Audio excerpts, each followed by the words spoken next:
दोस्तों, आपका स्वागत है हमारे चैनल सबक वाली कहानियों पे। आज की कहानी नई किराएदार। एक काम भी करना नहीं आता तुम्हें, सारे घर में धूल हो रही है, कभी सफाई भी कर लिया करो। नेहा, यहाँ सारे दिन काम करो और फिर ताने सुनो।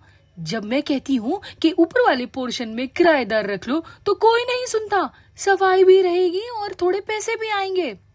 उफ, फिर शुरू हो गई तुम।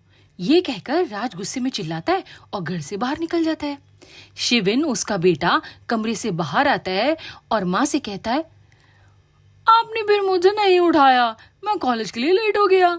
नेहा कहती है, पता भी है मैंने कितनी बार उठाया, लेकिन तुम उठे ही नहीं। बस तुम बाप बेटे को तो घर से निकलते लेट होने की फिक्र होती है, लेकिन लौटते वक्त चाहे कितने भी लेट हो जाएं, उसकी कोई फिक्र नहीं।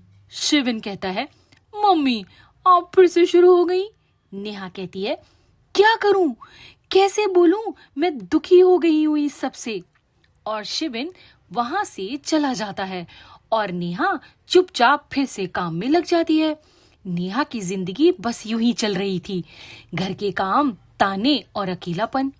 नेहा बड़बड़ाती है और कहती है, कुछ भी कर लो, कोई कदर नहीं और कोई फिक्र नहीं, मुझे खुद ही किराएदार ढूंढना पड़ेगा। कुछ महीने बाद एक प्यारी सी लड़की निम्मी दूसरे शहर से पढ़ाई के लिए आती है और नेहा के घर किराएदार बन जाती है। अगली सुबह हमेशा की तरह राज और शिविन जल्दी में होते हैं। तभी निम्मी आती है। आंटी, थोड़ी चीनी मिलेगी? कल राशन लाने का टाइम नहीं मिला। निम्मी को देखकर दोनों बाप बेटे की जल्दी गायब हो जाती है। अरे, मम्मी को क्यों परेशान कर रही हैं? मैं लाता हूं ना। राज कहता है, तूने आज तक किचन की शक्ल भी देखी है? रुको, मैं लाता हूं।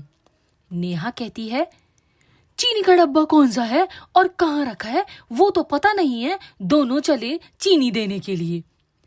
अरे, मैं तो बस मदद करना चाहता था। नेहा मुस्कुराती है, सुबह सुबह आज क्या हो गया है तुम लोगों को? मदद, और वो भी मेरी? शिविन कहता है, कैसी बात कर रही हैं आप मम्मी? घर का ऐसा माहौल देखकर निम्मी वहां से जाने लगती है। तब राज कहता है, अरे चीनी तो ले नहीं आपने। तब निम्मी हंसते हुए कहती है, कोई बात नहीं अंकल, मैं बिना चाय के ही कॉलेज चली जाऊंगी।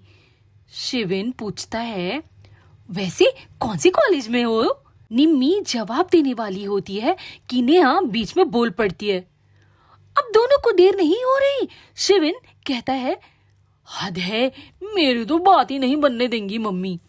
राज कहता है, जा रहे हैं। दिन बीतते हैं। अब बाप बेटे सुबह देर से निकलते हैं और शाम को जल्दी घर लौट आते हैं। एक दिन जब दोनों समय से पहले घर आते हैं तो नेहा हैरान रह जाती है। हाय मेरे रब्बा, आज तो और भी जल्दी आ गए, कहीं सपना तो नहीं देख रही? राज कहता है, अब घर वापस जल्दी भी नहीं आ सकते। शिविन मुस्कुराता है और पूछता है, मम्मी वो सब ठीक है, वो निम्मी कहाँ है? उसका बर्थडे विश तो कर दूं। वाह, आज तक मेरा बर्थडे तो नहीं याद रहा, उसका याद है? शिविन कहता है, अरे वो तो पापा ने मुझे याद दिलाया है। राज कहता है, अरे क्या झूठ बोल रहे हो, मुझे उसका कहाँ से याद होगा? नेहा कहती है, ओ, मैंने तो किराएदार गलत रख ली, बेटे तो बेटा, बाप उससे बढ़कर। तभी निम्मी घर आती है। शिविन उसको देखकर हैप्पी बर्थडे विश करता है और उसके पास जाता है और कहता है, पता हो निम्मी, तुम्हें आज क्या चाहिए? तब नेहा कहती है, हाँ बता दो क्या चाहिए तुम्हें? निम्मी कहती है, नहीं, मुझे कुछ नहीं चाहिए, मैं तो कुछ देने आई हूँ। निम्मी बैग से मिठाई और शादी का कार्ड निकालती है। आंटी, मेरी शादी का कार्ड है, आप सबको जरूर आना है। शिविन और राज के चेहरे उतर जाते हैं। नेहा हंसते हुए कहती है, दिल के और आंसुओं में बह गए। निम्मी हैरान होकर पूछती है, क्या हुआ आंटी?